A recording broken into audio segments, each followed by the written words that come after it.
ओम शांति।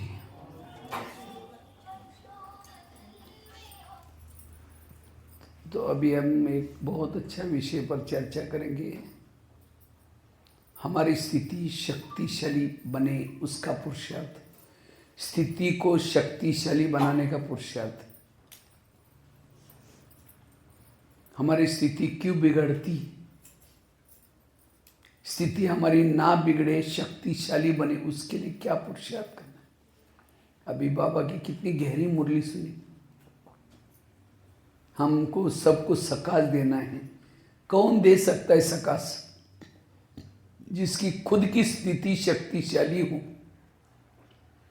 अगर खुद ही रो रहे, रोने वालों की आंखों के आंसू क्या पूछेगा? खुद रो रहे, मेरे को घर में ऐसा हुआ, मेरे पति ने ऐसा बोला, मेरी सास ऐसी करती है, ये ऐसी करती है। खुद विघ्नों में है तो दूसरों के विघ्न कैसे हर सकता है? इसलिए पहले खुद को शक्तिशाली बनाना है, क्योंकि जो स्वयं को शक्तिशाली बनाता है वो अपने आप सकाश देता है, अपने आप दूसरों को सकाश देगा।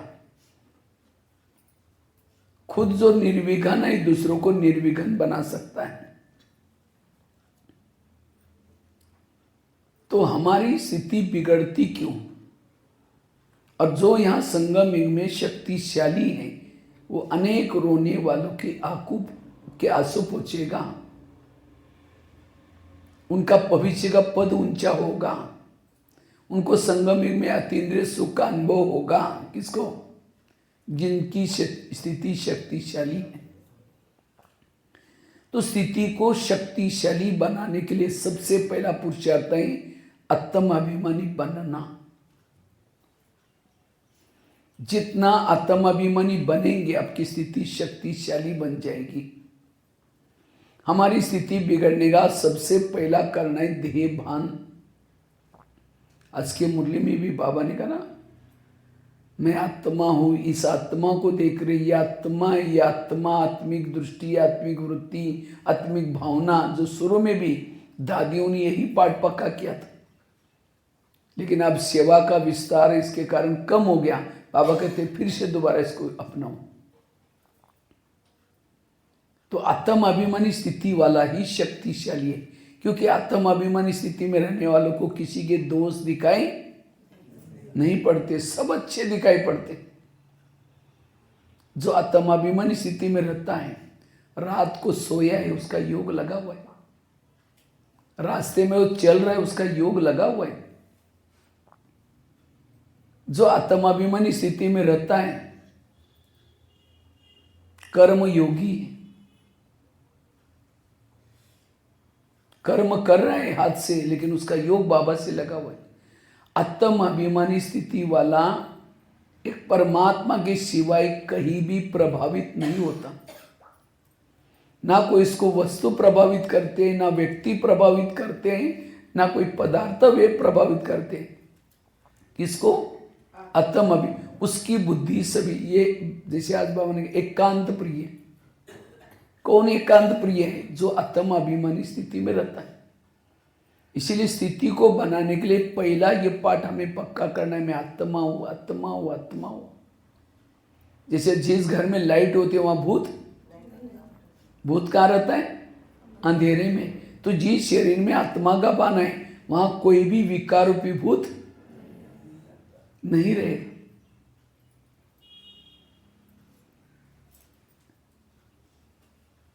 जैसे पहले बिल्डिंग बनाया जाता है, बिल्डिंग का फाउंडेशन मजबूत चाहिए।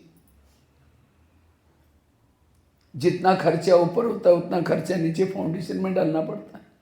अब जिन्होंने पैसा बचाने के चक्कर में फाउंडेशन ढीला डाला डाल दिया, आंधी तूफान आएगी, भूकंप आएगा, बिल्डिंग गिर जाएगी।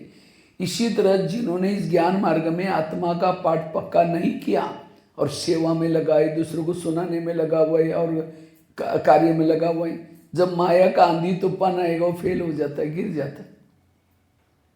क्यों? उन्होंने आत्माभिमानी का पाठ पक्का नहीं किया। इसीलिए आत्माभिमानी का पाठ पक्का करो। जितना आप आत्माभिमानी स्थिति में रहेंगे आपकी अवस्था शक्तिशाली बन जाएगी। जैसे दिन निकल आया, जब दिन निकल गया तो उसकी किरणें कितने लोगों को मिलती। इसी तरह जो आत्माभिमानी स्थिति में रहता है, जहां भी जाता है, घूमता है, फिरता है, उसकी सकाश कई लोगों को सुख शांति मिल रहे हैं, तो कितनी दुआएं मिल रही उसकी। इसलिए बाबा हर मुरली में कहते हैं, बच्चे आत्मा का पाठ पक्का करो, बच्चे आत्माभिमानी बनो। ये आत्माभिमानी स्थिति अवस्था को शक्तिशाली बनाने का आधार है। जो आत्माभिमानी स्थिति में रहता है उसके अंदर सहन शक्ति अपने आप आती। आज कई कहते हैं मुझे सहन ही नहीं होता। सहन करने का पुरुषार्थ नहीं, आत्माभिमानी का पुरुषार्थ करो। जैसे बीज बोया ही नहीं, पानी दिया ही नहीं, तो वृक्ष भी नहीं आएगा। जब वृक्ष नहीं होगा तो फल भी। जिन्होंने आत्माभिमानी का बीज बोया ही नहीं, स्मृति का पानी दिया ही नहीं, उसके जीवन रूपी वृक्ष में नम्रता, धैर्यता, सत्यता, ये गुण रूपी फल कहां से आएंगे? विकारों का मुखिया, विकारों का सरदार देहबान। पहले देहबान आता है, फिर काम आता है, क्रोध आता है, सारे विकार आते। जैसे राम रावण का युद्ध चलता है, राम रावण का एक सिर काटता है, फिर दूसरा काटता है, फिर तीसरा काटता है, सिर तो कट जाते, दोबारा जुड़ जाते। विभीषण आता है, उसके कान में सुनाता है, ये ऐसा नहीं मरेगा, उसके नाभि में तीर लगाऊं। जब नाभि में तीर लगा, रावण क्या हो गया? मर गया। इसी तरह आज हम भी क्या करते, कभी काम का गला काटते, काट देते, महीना 2 महीने के बाद फिर जुड़ जाता है, फिर काट देते, फिर जुड़ जाता है, क्योंकि हमने उसके नाभि में तीर नहीं लगाया। नाभि अर्थात देहभान। जब तक देहभान को नहीं छोड़ेंगे विकारों के गले, इसलिए ये आत्मा का लेसन ही आपको शक्तिशाली बनाएगा। आत्मा के स्मृति से देवताओं के संस्कार और देवताओं की संस्कृति आती।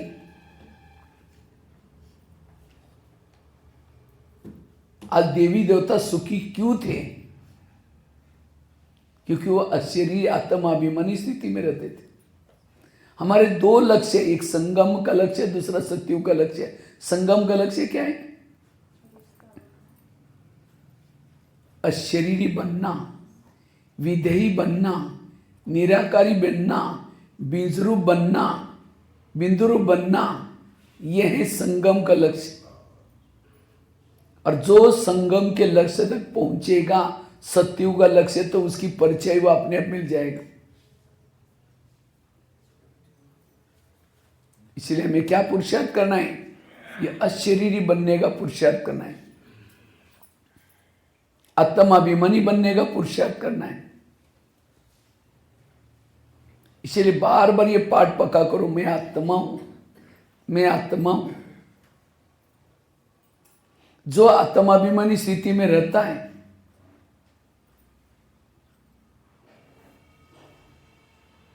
उसको माया टच भी नहीं करती। आत्माभिमानी स्थिति विकारजित बनने का एक प्रकार का कवच है। सीता के सामने जब रावण आता है तो क्या करती है? सीता के सामने जब रावण आता है तो क्या करते हैं? माचिस जला करके रखती है, तीली जला कर रखती है। इसी तरह हमें भी क्या करना है? रावण के राज्य में रहते हैं ना सभी हम लोग, तो रावण के राज्य में रहते हैं, तो हमें क्या करना है? ये आत्माभिमान की तीली सदा जला करके रखनी। कोई भी जानवरों से बचना है, जंगल में जाते हैं तो क्या लेके जाते? मशाल, लाइट लेके जाते हैं। इसी तरह ये दुनिया भी एक प्रकार का जंगल है। इसके अंदर काम क्रोध के जानवर घूम रहे, और उस जानवर से बचना है। ये आत्माभिमान की मशाल सदा जलाकर रख दो। जो आत्माभिमानी स्थिति में रहता है, माया रावण उसको टच नहीं करता। तो स्थिति को शक्तिशाली बनाने का आधार क्या है? आत्माभिमानी स्थिति। तो ये आत्माभिमानी स्थिति हम कैसे बनाएं? उसके लिए पवित्रता की धारणा चाहिए, 7 स्वरूपों का अभ्यास करना चाहिए, सोमानों का अभ्यास करना है, निरहंकारी बनना है, संकल्प कम चलाना है। इससे हमारी आत्माभिमानी स्थिति बनेगी। दूसरी बात है, अगर स्थिति को शक्तिशाली बनाना है, उसके लिए पर चिंतन से बचना। आज बाबा ने कहा 3 पर काटो, पर दर्शन, पर चिंतन, पर मत, और एक पर जोड़ो। कौन सा? परोपकारी। ये परचिंतन स्थिति को बिगाड़ता है। परचिंतन से आपस में दूरियां पैदा होती है, संबंध बिगड़ जाती है। फलानी ऐसी है, वो ऐसी है, वो ऐसी, इससे वायुमंडल खराब हो जाता है। परचिंतन करने वाला कभी क्या नहीं करेगा? दूसरे की आंखों के आंसू नहीं पूछे, वो खुद ही रो रहे हैं, पर चिंतन कर रहे हैं। पर चिंतन करने से खुद का गला कट जाता है, समय गया, शक्तियां गया। इसीलिए बाबा ने कहा ना, ओरिजिनल संस्कार देखो सबके, हर आत्मा के ओरिजिनल संस्कार देखो। फलानी ऐसी है, वो नहीं, वो ओरिजिनल क्या है? शांत स्वरूप, आनंद स्वरूप, शक्ति स्वरूप, उसको देखो तो परचिंतन नहीं चलेगा। थोड़ी सी माताएं ज्यादा परचिंतन करती। हाँ?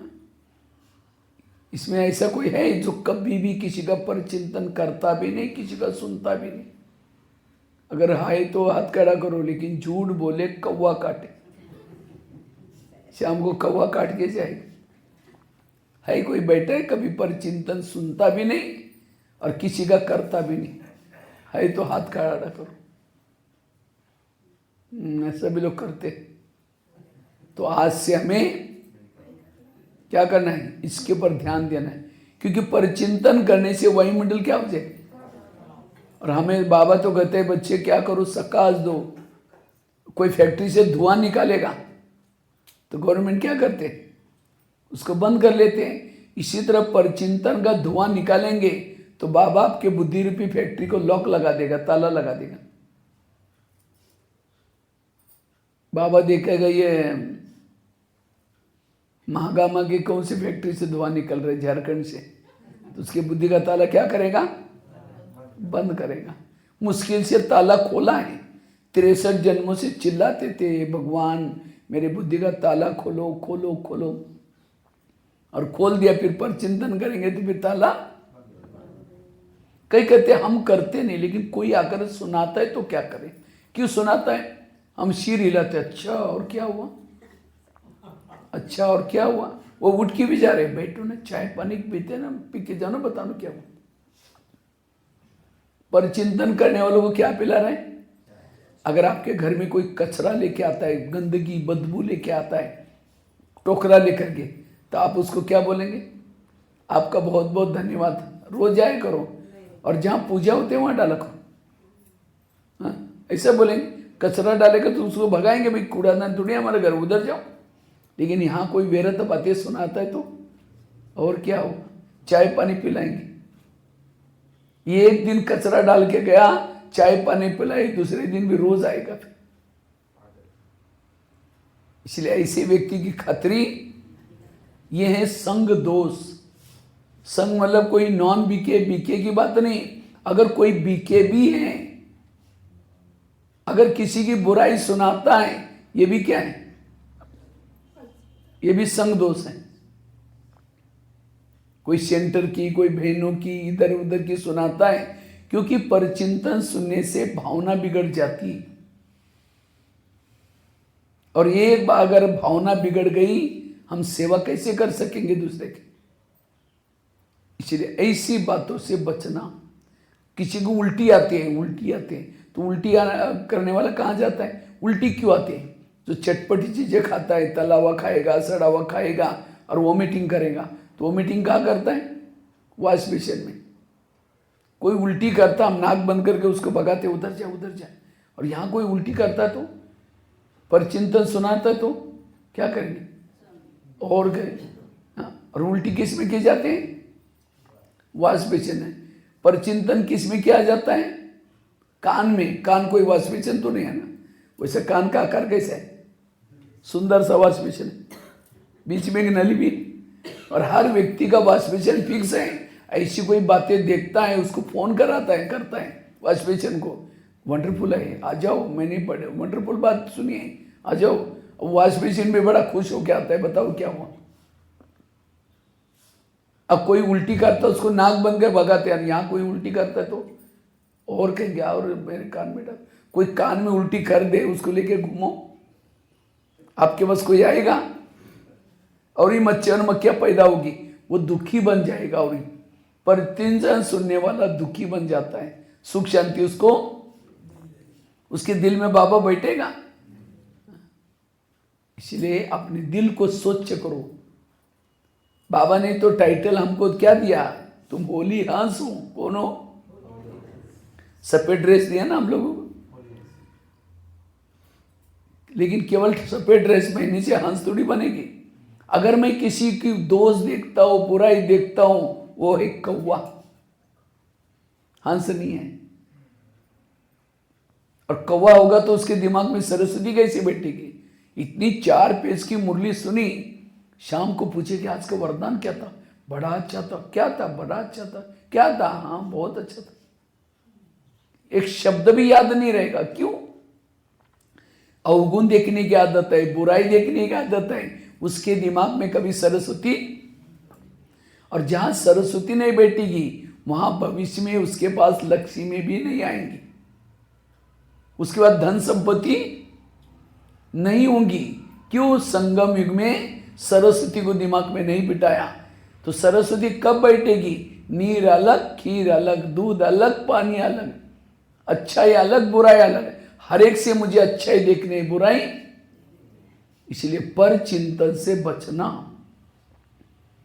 तब स्थिति आपकी शक्तिशाली बन जाएगी।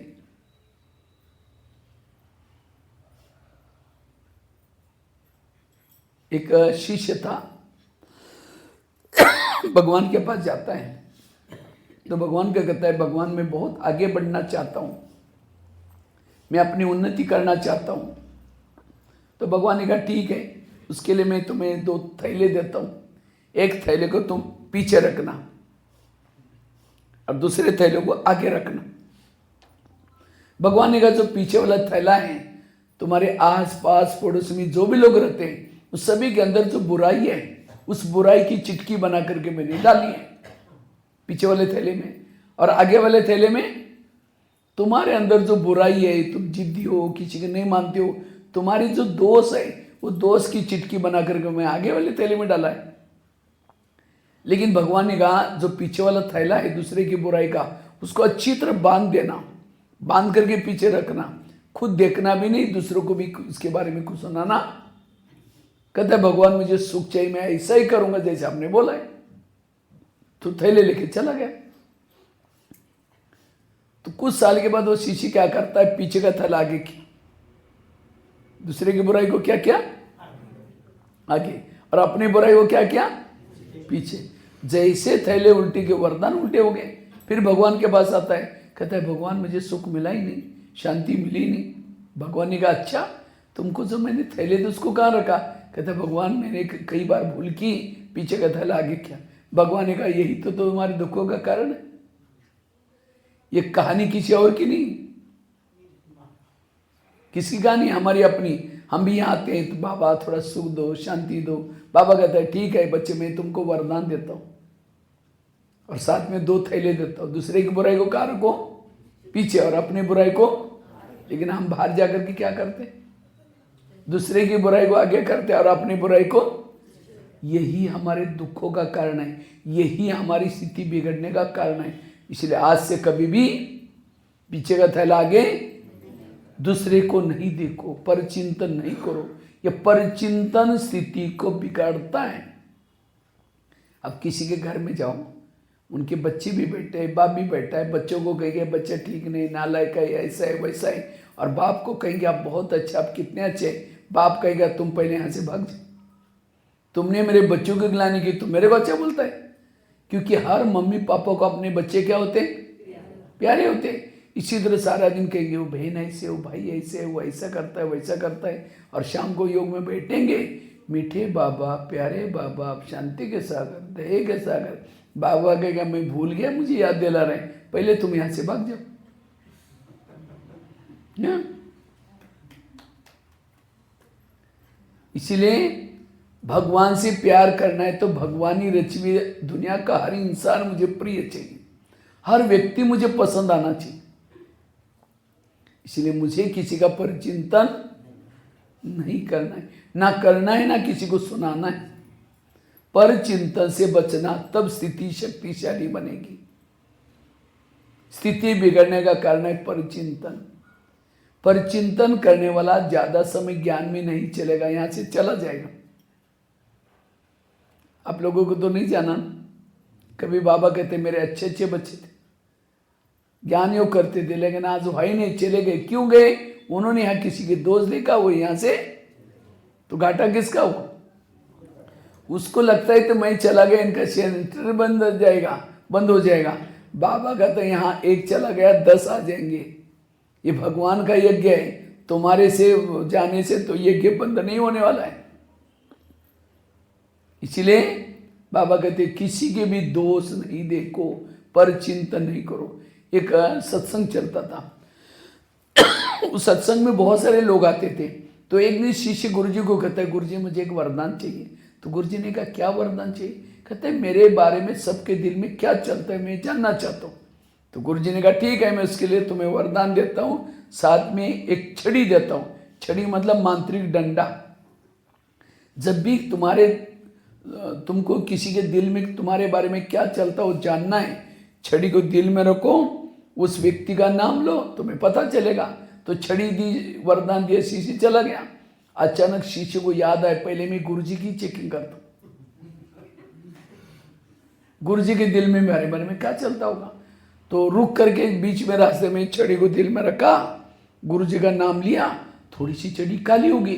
जब छड़ी काली होगी उसको लगता है गुरुजी के अंदर मेरे बारे में कालापन है, इनको गुरुजी बना करके फायदा क्या।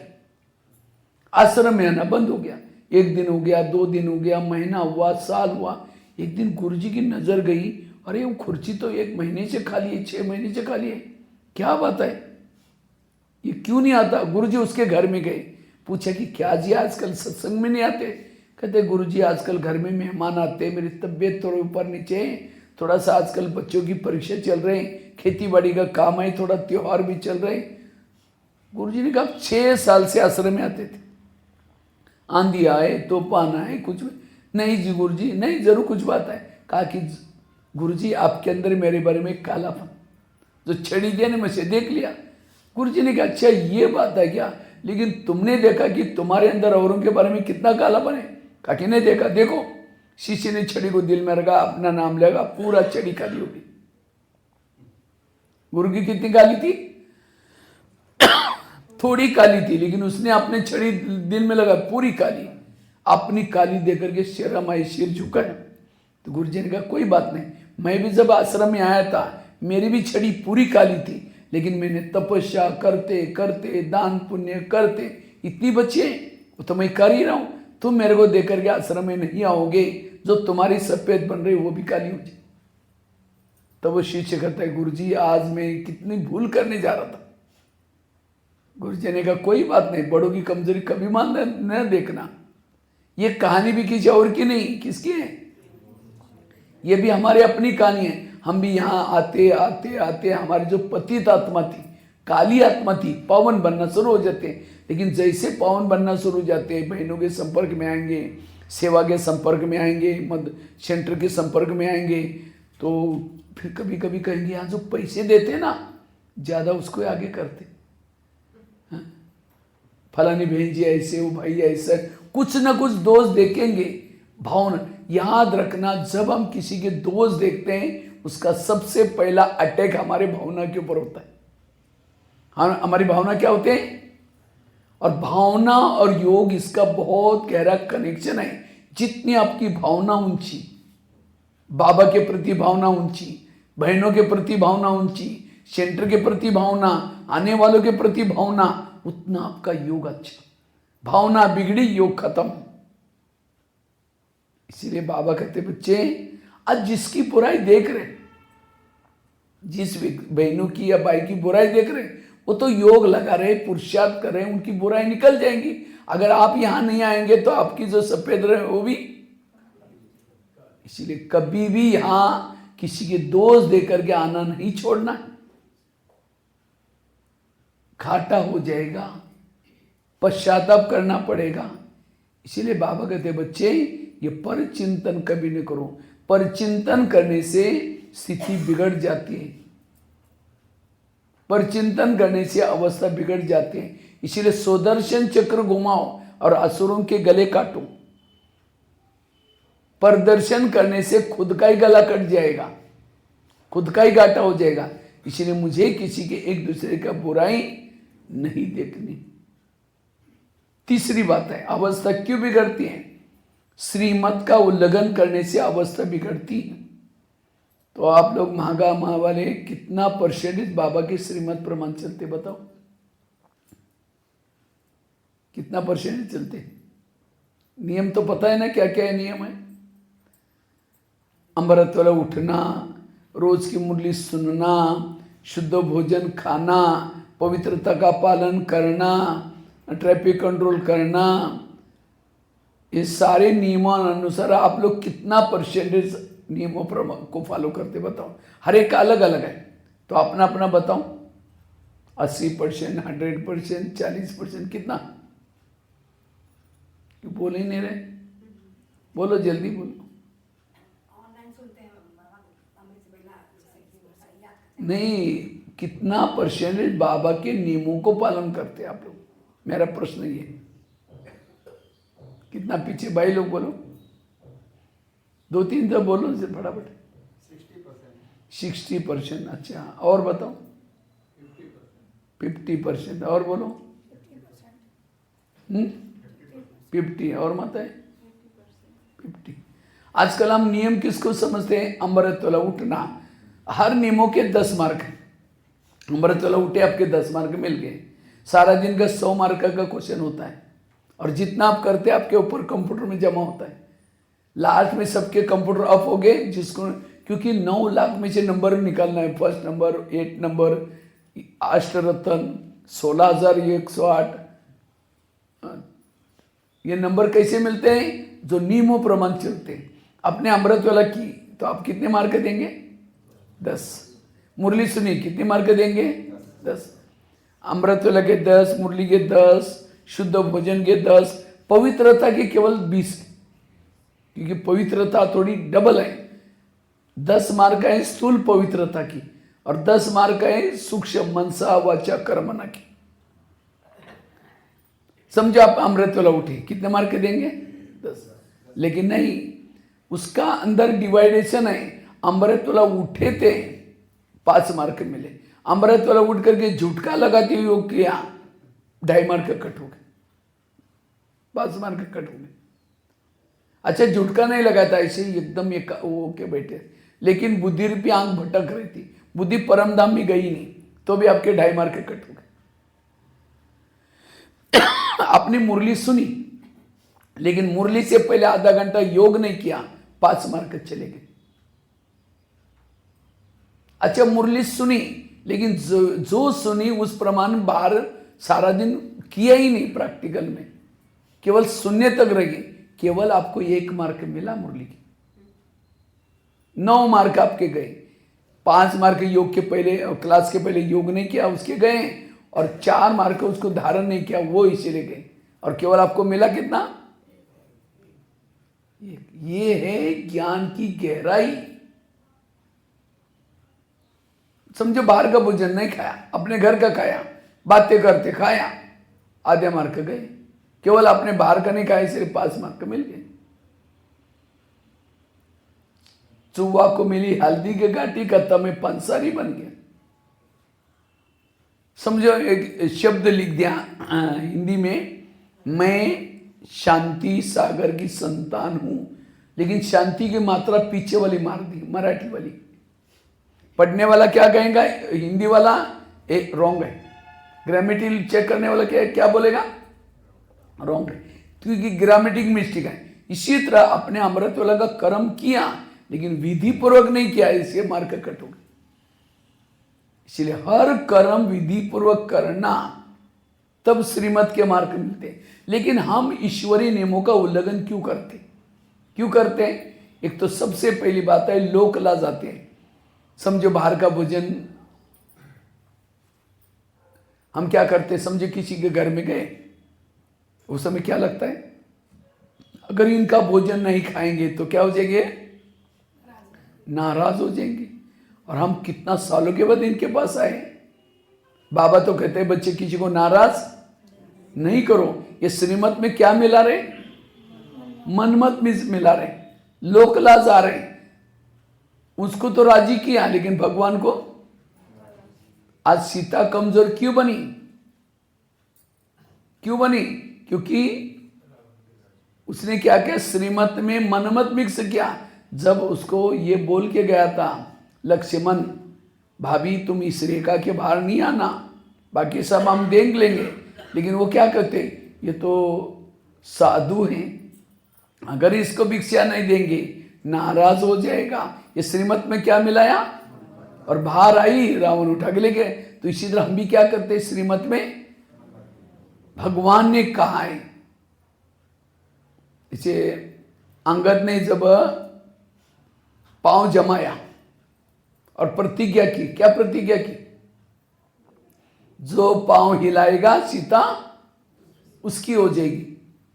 तो कुदरती पांव तो हिला नहीं, लेकिन जब अंगद जब उनके राम की सेना में आया तो सारे बोले अरे अगर तुम्हारा पांव हिल जाता तो तुमको कोई टेंशन नहीं आया। कहता मेरे को क्या टेंशन है, सीता तो राम की है, मेरा क्या टेंशन है, हिल गया तो उसकी सीता गई, मेरा क्या गया। इसी तरह आज हमारे अंदर इतनी दृढ़ता चाहिए। बाबा ने कहा है चाहे कोई नाराज हो जाए, कुछ हो जाए, भगवान का लोगों को राजी करते करते कहां पहुंच गए, कहां पहुंच गए। अभी भी लोग इस दुनिया में ऐसे घोड़े पर बैठने में नहीं देंगे, पैदल चलने में नहीं देंगे। इसलिए कहते हैं ना, सुनो सबकी करो श्रीमत की करो, मनमत की नहीं करो। इसलिए श्रीमत प्रमाण चलना, जो श्रीमत प्रमाण चलता है उसकी अवस्था शक्तिशाली है। तो आज से हमें क्या करना है, जो बाबा ने नियम दिए, जैसे कोई भी माँ बच्चों को प्यार करते, कब करते, जब वो बच्चा माँ का कहना मानता है, सवेरे जल्दी उठाती है, अच्छे कपड़े पहनाती है और कई डायरेक्शन देते हैं, देखो बेटा कपड़े गंदे नहीं करना, पढ़ना, लड़ना नहीं, झगड़ना नहीं। बच्चा जाता है, लड़ता है, झगड़ता है, कपड़े गंदे करके आता है। शाम को जब मम्मी मम्मी करता है, मम्मी किचन से देखते हैं, मैंने से उसको कहा करके आया, नहीं करके बोले तुम चला तो मैं ठीक हो, अच्छा जाएगी जाकर 2 थप्पड़ लगा, मैंने तुमको कितना चगा, तुम गंदा हो गया है। वही बच्चा माँ का कहना मान के आता तो मम्मी उसको प्यार करती, खिलाती पिलाती। इसी तरह बाबा भी हमारी माँ है, सवेरे जल्दी उठाती है, फरिश्ता ड्रेस पहनाती है और कई डायरेक्शन देते हैं। बच्चा आत्मा समझना, परिचिंतन नहीं करना, मेरे याद में रहना। हम बाहर जा करके सारा उल्टा करके आते और शाम को आते हैं, जैसे बच्चा मम्मी मम्मी करता, हम भी क्या बोलते, बाबा मम्मी किचन से देखते, बाबा भी परमधाम से देखता है, मैंने जो उसको काऊ करके आया, नहीं करके तुम चिल्लाते मैं यहाँ ठीक हूँ। इसीलिए बाबा जो कहता है उस प्रमाण हमें श्रीमत प्रमाण चलना है, और जो श्रीमत प्रमाण चलता है वो है शक्तिशाली। श्रीमत में मनमत मिक्स नहीं करना है। यहाँ फिर भी लोकलाज कम है। हम तो राजस्थान में रहते हैं ना, तो राजस्थान के क्लास में जब आसपास में हम लोग जाते हैं तो माताएं जब क्लास में आएंगी घूंघट लेकर के बैठेगी। वो घूंघट प्रथा है, वहाँ चेहरा ढक करके बैठती। एक बार बहुत साल पहले की बात है, 2003-4 की बात है। उस समय मधुबन में एसटीडी बूथ रहते थे।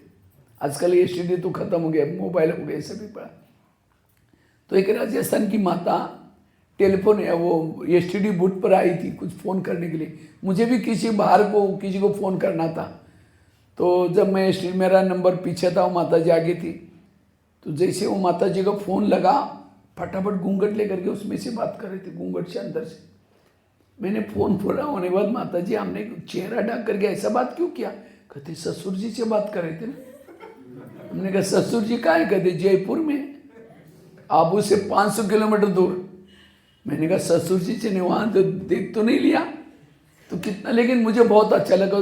देखो ससुर जी के लिए कितना बड़ा रिस्पेक्ट है इसका, इतना दूर से भी बात कर। ये घूंघट क्यों लेते हैं? रिस्पेक्ट, बड़ों के लिए रिगार्ड। लेकिन ससुर जी कौन है? कौन है? शिव बाबा, उसके लिए उतना रिगार्ड है। अगर अमृतवाला नहीं उठेंगे ससुर जी क्या बोलेगा? मुरली नहीं लेने जाएंगे ससुर जी क्या बोलेगा? ये बाबा की कोई लोकलाज नहीं करता, लेकिन एक जन्म के ससुर जी की कितनी लोकलाज है। इसलिए बाबा की लोकलाज करो।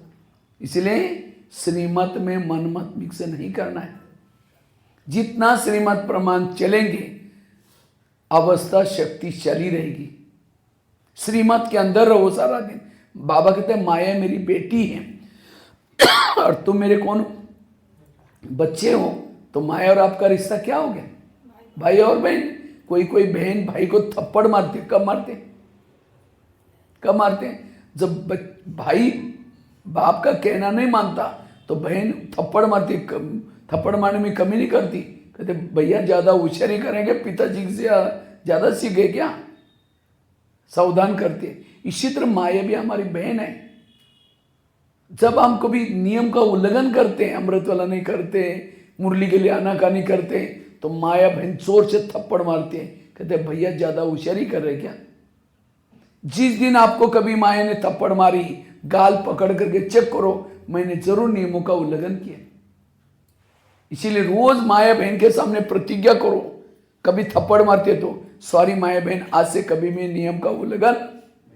जब आप नियमों प्रमाण चलते हैं तो माया पीछे से ताली बजाते, वहां मेरा भैया कितना अच्छी कमाई कर रहे, वहां मेरा भैया कहेगा।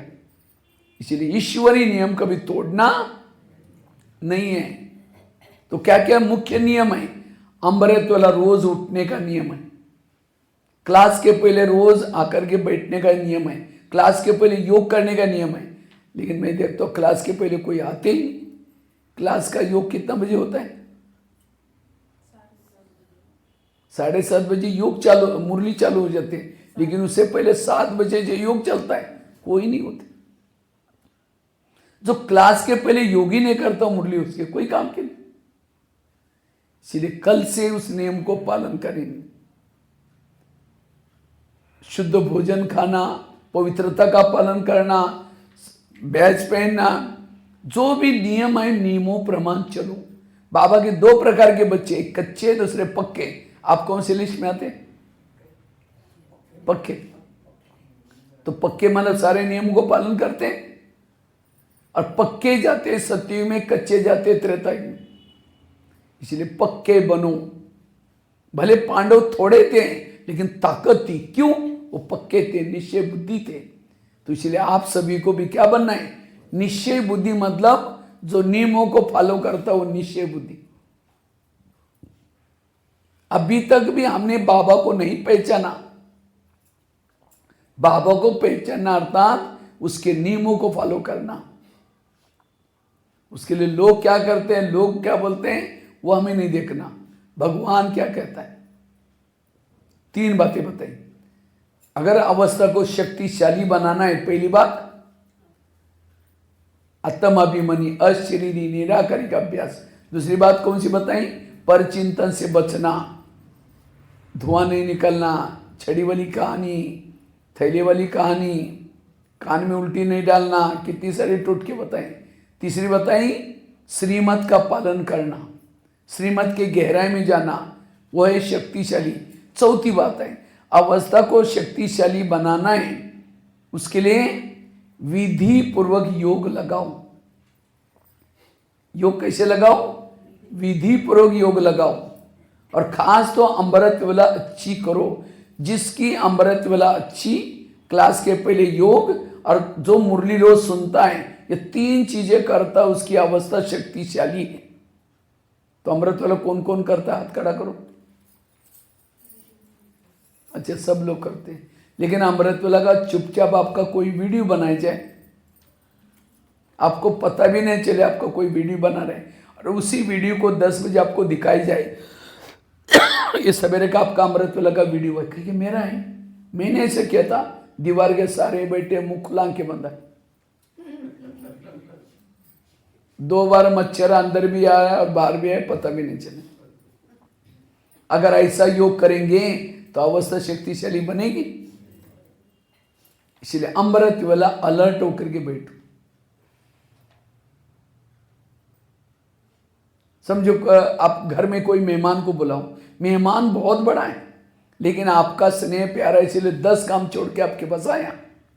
लेकिन जैसा मेहमान घर में आया, आने से पहले अंदर से कुंडी बंद करके सो जाओ। वो बेल बजा रहे, घंटी बजा रहे, दरवाजा नहीं खोलो। उनको कैसे लगा कि कैसे लोग गए, मैं 10 काम छोड़ के आया और इन्होंने मुझे बुलाया, निमंत्रण दिया है और दरवाजा बंद किया, वो चला जाएगा। फिर फोन करो, क्या बात आप आए नहीं? कह मैं आया था, बेल बजाई थी, आप 15 मिनट बाहर भी खड़ा था, बहुत कोशिश की लेकिन आपने दरवाजा नहीं खोला। नहीं जरूरी काम, आप आ जाओ। आधे रास्ते से फिर वापस आया, फिर दरवाजा बंद करके कुंडी लगा दी, फिर चला जाएगा। फिर फोन करो, अब बोलेगा कभी नहीं आऊँगा। दूसरी बार हो गया, मजाक लगे। इसी तरह अमृत वेला उठेंगे, बाबा को निमंत्रण देंगे, मीठे बाबा, प्यारे बाबा आ जाओ, हम आपसे बातें करनी है।